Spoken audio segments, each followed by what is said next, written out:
इस लॉकडाउन की वजह से हम सब लोग ज़्यादातर समय अपना घर पे बिता रहे हैं और इस घर पे समय बिताने में हमारे अगर हम ठीक से एक्सरसाइज ना करें तो हमारे जो शरीर की जो क्षमता है, प्रतिरोधक क्षमता है, वो कम हो सकती है। तो मेरा ये मानना है कि इंडियन ट्रेडिशंस के हिसाब से जो योग है, पतंजलि मुनि ने जिसका वो दिया, हम सब लोग यदि उसका पालन करें और कुछ समय अपना योग में बिताएं, चाहे वो 20 से 25 मिनट भी क्यों ना हो, केवल 25 मिनट भी यदि आप ठीक से योग की कुछ क्रियाएं करें और कुछ अनुलोम विलोम और कपालभाति, भस्त्रिका और इस तरह की कुछ जो सांस की क्रिया हैं उनको भी यदि कर पाएंगे तो मेरा ये मानना है कि आपकी प्रतिरोधक क्षमता, कोविड-19 या कोरोना वायरस से लड़ने की क्षमता बहुत बढ़ जाएगी।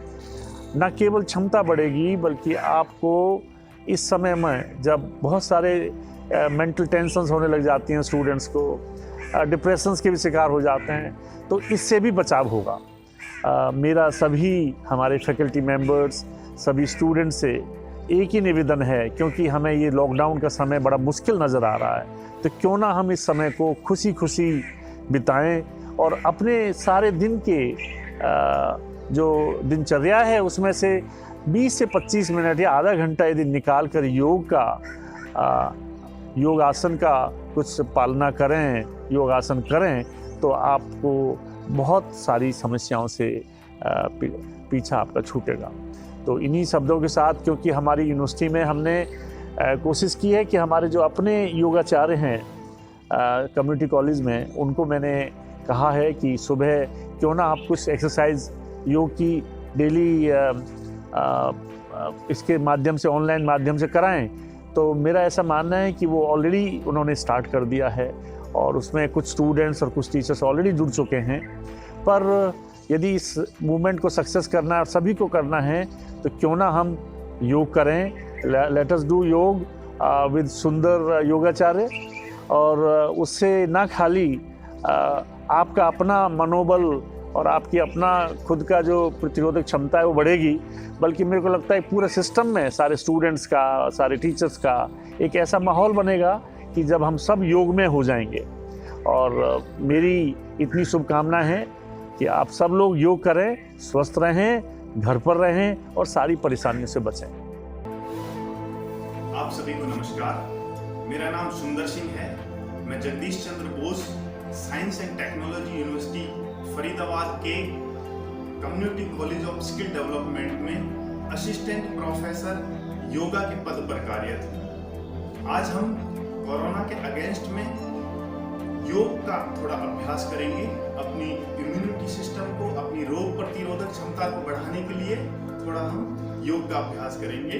तो उसके रिगार्डिंग सबसे पहले हम करेंगे उष्ट्रासन की प्रैक्टिस। किस तरह से आप करेंगे, आप मुझे देखेंगे, फॉलो करेंगे और आप भी अपना अभ्यास करेंगे। तो सबसे पहले उष्ट्रासन का अभ्यास करने के लिए हमें इस तरह से स्टैंड होना है, इस तरह से खड़े होना है, दोनों पैरों घुटनों के बल और दोनों पंजों को इस तरह से रखते हुए हम एक एक हाथ को पीछे की ओर लेके जाएंगे।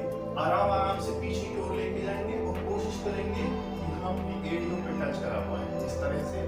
फिर दूसरे हाथ को हम ले जाएंगे और इस तरह से हम टच कराएंगे और पूरा पीछे की तरफ चले जाएंगे, गर्दन को पीछे की तरफ लटका लेंगे और इस तरह से रोक देंगे।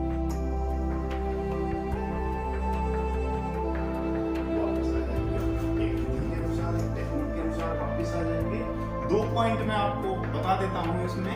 एक पॉइंट तो ये है कि जब आप आसन करेंगे तो आप इनहेल करते हुए जाएंगे, श्वास लेते हुए जाएंगे और फाइनल पोजीशन में जाकर के आप श्वास को, ब्रीथ को नॉर्मल कर देंगे। पहला पॉइंट।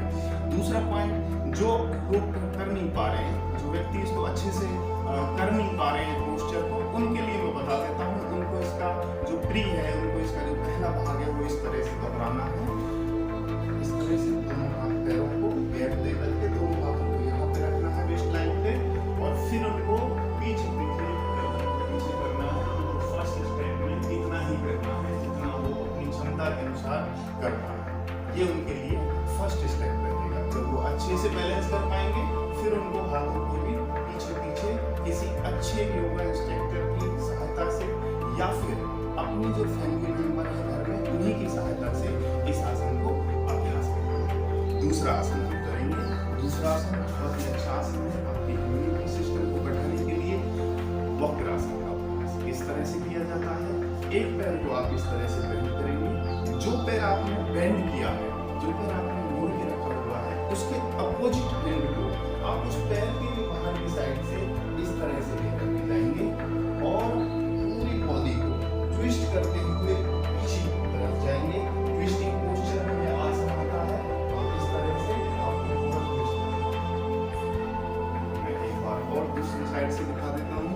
आपको ये पैर स्टैंड करना है, दूसरा पैर सीधा रहेगा।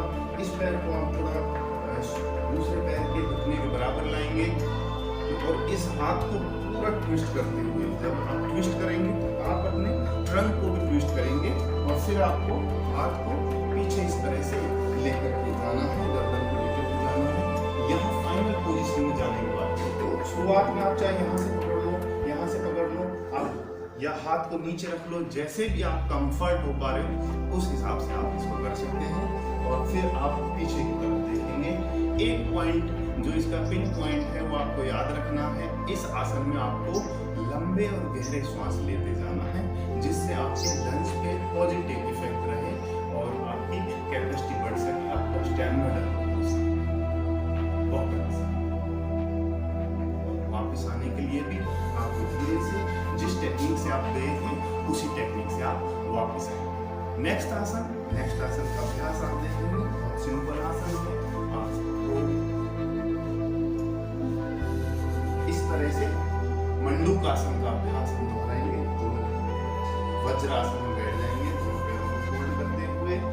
ये आसन एकमात्र ऐसा आसन है जिसको हम खाना खाने के बाद भी कर सकते हैं। अभी हम लॉकडाउन में हैं तो आप सब कम से कम थोड़ी देर के लिए इसमें बैठे, इस आसन में बैठे, लेकिन ये ध्यान रहे कि जिसको घुटने की प्रॉब्लम पहले से है वो इस आसन का अभ्यास एकदम से ना करें। बाकी इसको सभी हम कर सकते हैं। बहुत ही अच्छा ये आसन है। अब हम चलेंगे अपने आसन की तरफ जो है मंडूकासन। बहुत ही अच्छा आसन है। डायबिटीज के लिए सर्वोत्तम आसन बताया जाता है। किस तरह से अभ्यास करेंगे उसका, दोनों हाथों की मुट्ठियों को बनाते हुए इस तरह से नेवल रीजन के पास, नाभि के पास हम इस तरह से रखेंगे और श्वास को छोड़ते हुए, श्वास को एक्सेल करते हुए फॉरवर्ड डाउन करेंगे जितना भी आप कर सकते हैं और कोशिश करेंगे कि हम शोल्डर बेड को टच करा पाए और फिर हम इसको नॉर्मल करने के साथ में होल्ड करेंगे, रोक के रखेंगे। यही अभ्यास आप 5 से 7 बार कर सकते हैं। इस आसन का जो पिन पॉइंट आपको याद रखना है, जो मेन बात आपको याद रखनी है वो ये है कि जब आप अपने फोरहेड को नीचे टच करने की कोशिश कर रहे हैं, जब आप नीचे टच कर रहे हैं अपने माथे को, उस दौरान आप ये ध्यान रखें कि आपकी लोअर बॉडी आपके हिप्स से ऊपर की तरफ ना उठे और एक बैलेंस करके रखना है। फोरहेड भी टच हो और लोअर बॉडी भी आपकी टच हो, एडियो से आपके हिप टच हो, तो आपका आसन परफेक्ट होगा और वो आपकी कैपेसिटी को बढ़ाएगा, वो आपके लिए लाभकारी रहेगा। एक और आसन का अभ्यास हम लोग करेंगे इनसे। बहुत सिंपल आसन है, भुजंगासन का अभ्यास। भुजंगासन इस तरह से हम करते हैं, आप देखेंगे भुजंगासन। दोनों हाथों को इस तरह से करते हुए इस तरह से ले लेंगे और धीरे धीरे श्वास लेते हुए पीछे की तरफ जाएंगे, श्वास लेते हुए पीछे की तरफ जाएंगे और अपनी कैपेसिटी के अनुसार रोक के रखेंगे, होल्ड करके भुजंगासन। अब मैं थोड़ा आप सबके लिए प्राणायाम का अभ्यास बता देता हूँ। सबसे पहले हम करेंगे कपालभाति शुद्धि क्रिया जो आती है। कपालभाति का अभ्यास आप सब करते होंगे, किस तरह से किया जाता है वो मैं आपको एक बार बता देता हूँ। सबसे पहले आप एक सिंपल किसी भी आसन में, सुखासन में बैठ जाएंगे और अपनी स्पाइनल कॉर्ड को स्ट्रेट रखते हुए आप चाहे तो ज्ञान मुद्रा बना सकते हैं। इस तरह से बैठ करके फिर आपको स्टॉप लगाना है, श्वास को छोड़ते हुए आप एक बार देखें।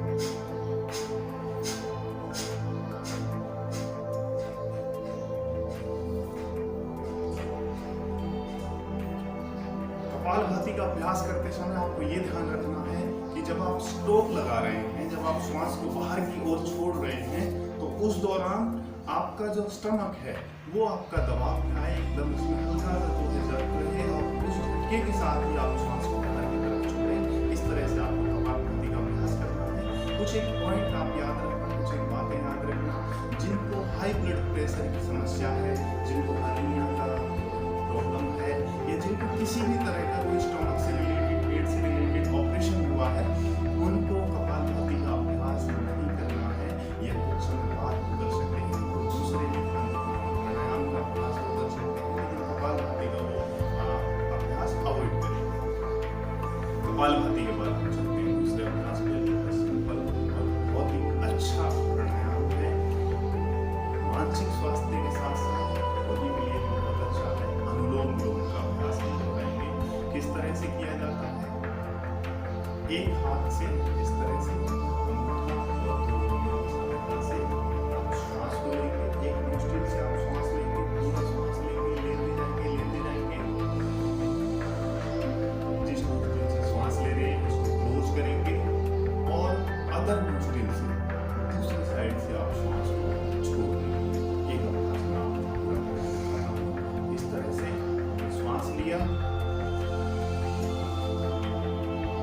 क्लोज किया, दूसरे तरफ से छोड़ दिया।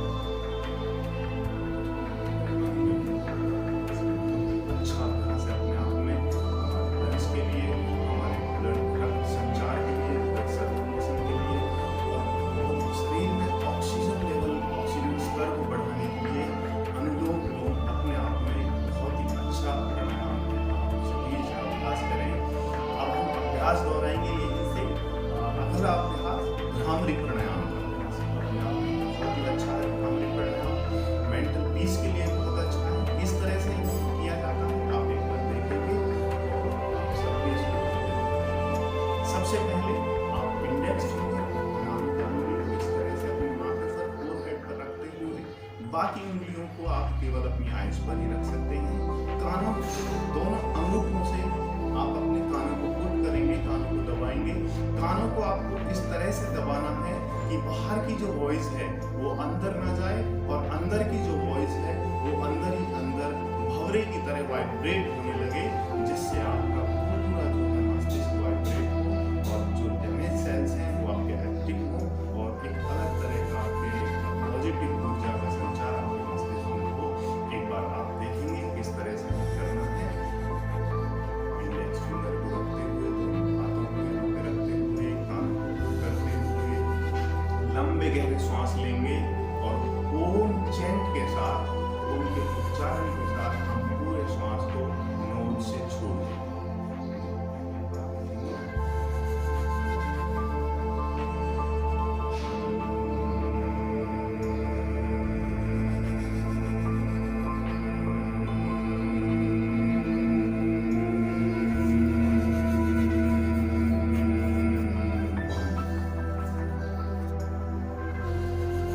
इस तरह से आप इसका अभ्यास 5 से 7 बार कर सकते हैं।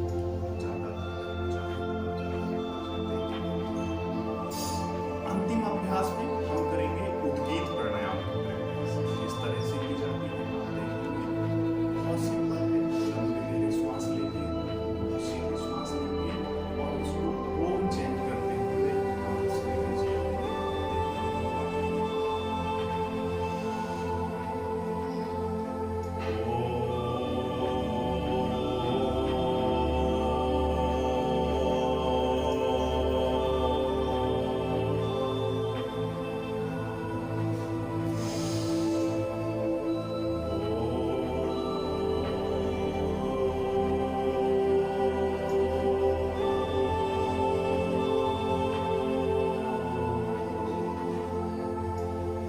दोनों हाथों को रब करते हुए, आपस में रगड़ते हुए एक गर्म हाथ से पैदा करेंगे और उसको अपने आइज पे लगा लेंगे। थोड़ी देर अपनी आंखों में लगा के रखेंगे और आइज को अंदर ही अंदर खोलते हुए अपने दोनों हाथों को पूरे फेस पर फेरते हुए, गर्दन पे फेरते हुए धीरे से अपनी आइज को ओपन कर लेंगे।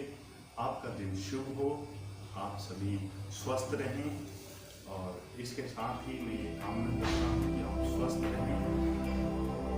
एक चीज आप मेरी तरफ से याद रखेंगे, खाने का विशेष ध्यान, भोजन का विशेष ध्यान